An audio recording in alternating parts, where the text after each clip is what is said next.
Hi, Chris Sauer. Hi, Kate Johnson. Nice to meet you. Nice to meet you, Kate. Chris, please tell me a little bit about yourself. Well, I'm currently finishing my Master's of Education program at Lake Erie College and working on transitioning from a Northeastern Ohioaner to being a member of the Jacksonville area community. Why the move? Well, my wife's job is moving down south, and I'm coming along with her. It's very noble and admirable about you at the same time. Mm-hmm. How did you hear about the position open with our company here at REI? Well, when I thought about the opportunity of changing locations and moving from one physical location to another, I thought about making a career move as well. And I was starting with my main interests and passions. And I love being outside, I love doing outdoor activities, and I love working with people. And I thought if I could use my experience as a teacher, helping people, and my interest in the outdoors together, that would be a good place to start a new career. And when I was looking online, I found REI's website and that there were positions available in the Jacksonville area, so I thought I would apply. Great. Well, you say you have an interest in outdoor activities, so this would be a great company for you to work at. That being said, what else do you know about our company? Well, I know you've been around for a long time, since the late 1930s, and what really caught my attention the most was the idea that it was started by people who had a passion for the outdoors and found a way to involve others in their experience. I like the idea too that your company is consistently ranked among the top 100 companies to work for by Fortune magazine, and I thought growing with a company that has that level of success would be a good place to be. Great. Why do you want this particular position here within our customer service department? Because I want to start in a position that allows me to learn everything about the company, from the very basic level of interacting with the customers all the way up throughout the sales process, the marketing process, and the production of goods and services. When I saw the opportunity for customer service, I thought it aligned very well with the skill set that I have, and also with some skills that I could bring to the company that might be unique.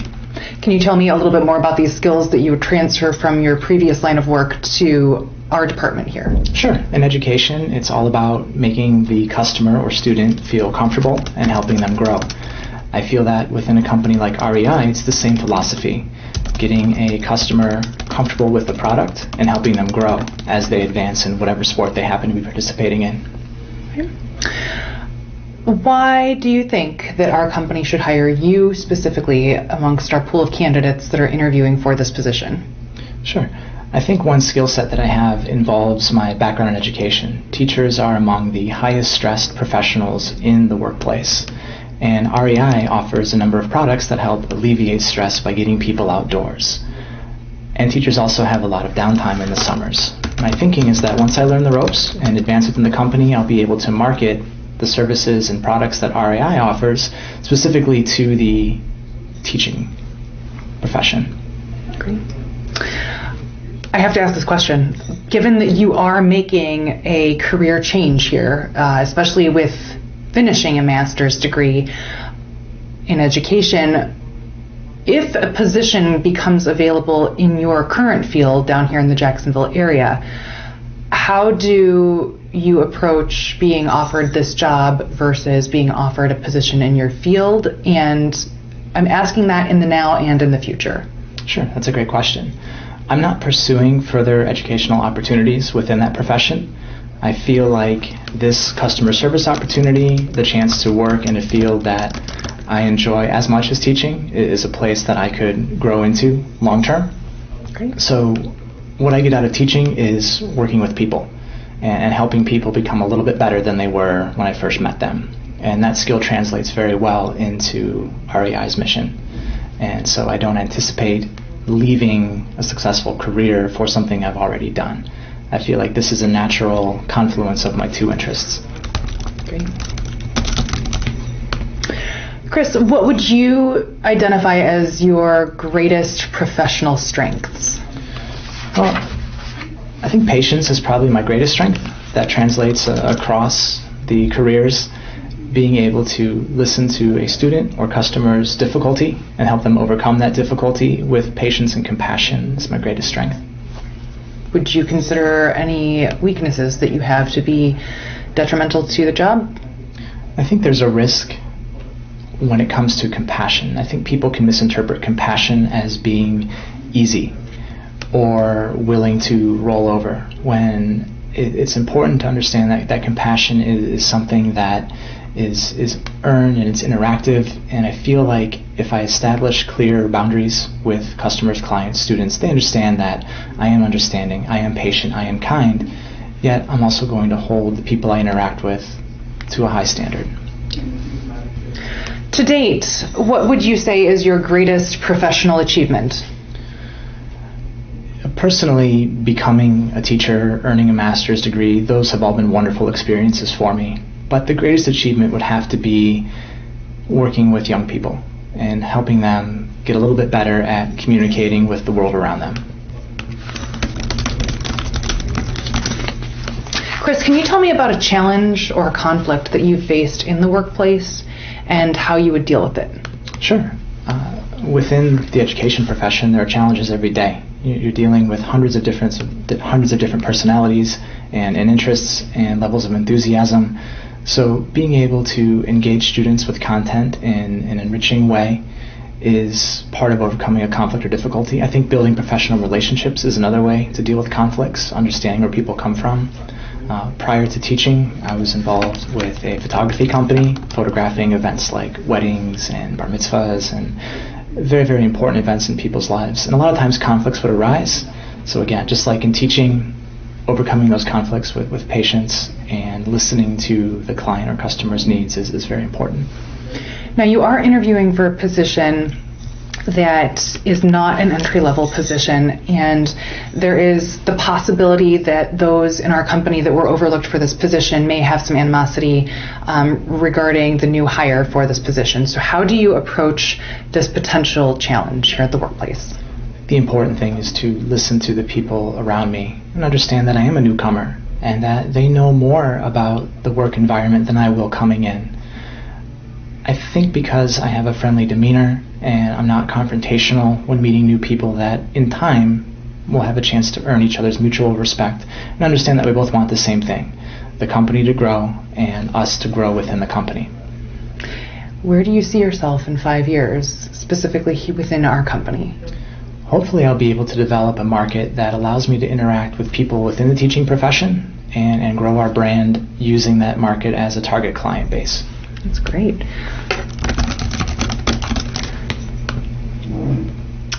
Are you interviewing currently with any other companies? And if so, what interests you about those particular companies as well?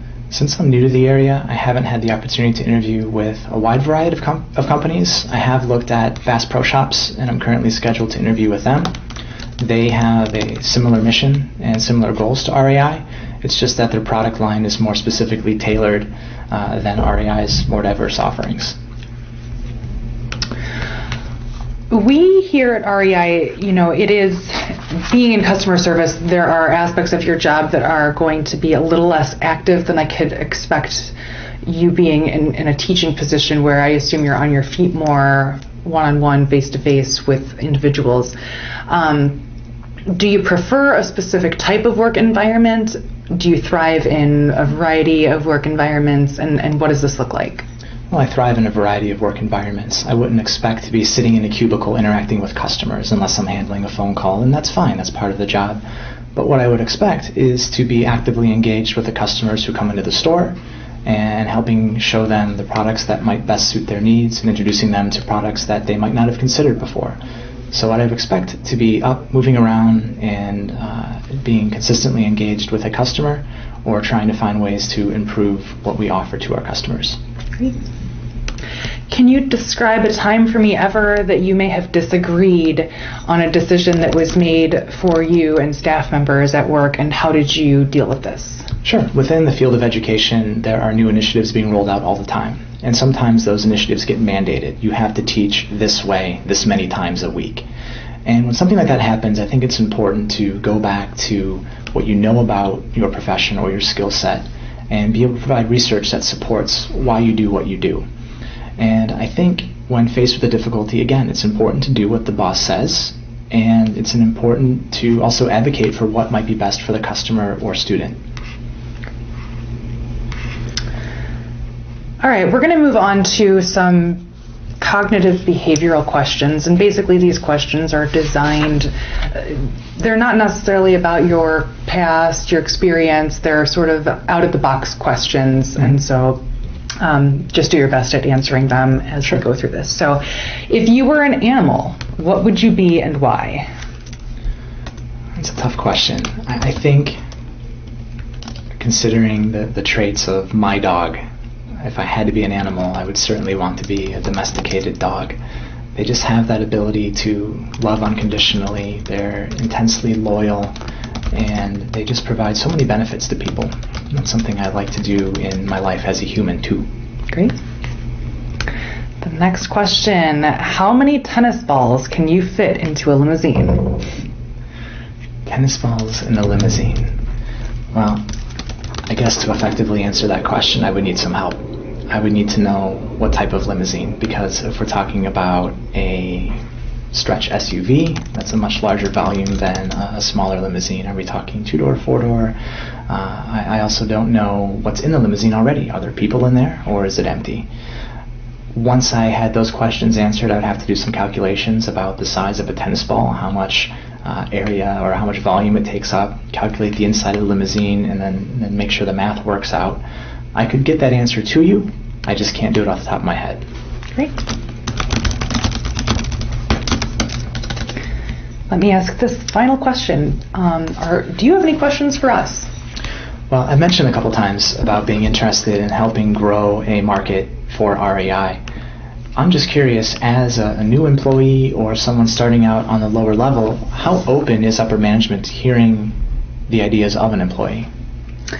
We do try to have monthly meetings where we meet with a variety of employees at random. So these aren't things that are necessarily scheduled regularly. They're very semi-annual. They're very informal. We do like to hear our employees' opinions about our products especially, and about marketing. One thing that we don't necessarily do is the lower level positions that are dealing maybe with collections or the intake and distribution of customer service calls. We don't necessarily talk to that group of employees very often, but I'd be very interested to hear your opinions on that, should you be hired for the position, and maybe ways that we could do better as well by reaching a larger group of our employees to benefit our company. Okay, and then last question from me. What, from your perspective, is the best part about working for REI? I think the work atmosphere with our company is very welcoming, and even in my position in somewhat upper management, those that I work for that are above me, we're very good to our employees. And I think because of the treatment of our employees, we retain employment. It's very easy for us to get things done because people want to do their jobs. I have worked myself in positions where I've worked underneath people who are more tyrannical in nature, and it's very difficult to want to do more and go above and beyond what you need to do in those situations. So I believe that that's the number one benefit of working in our particular company, is the atmosphere itself. Great. Thank you so much for your time, Kate. Thank you so much. Take care.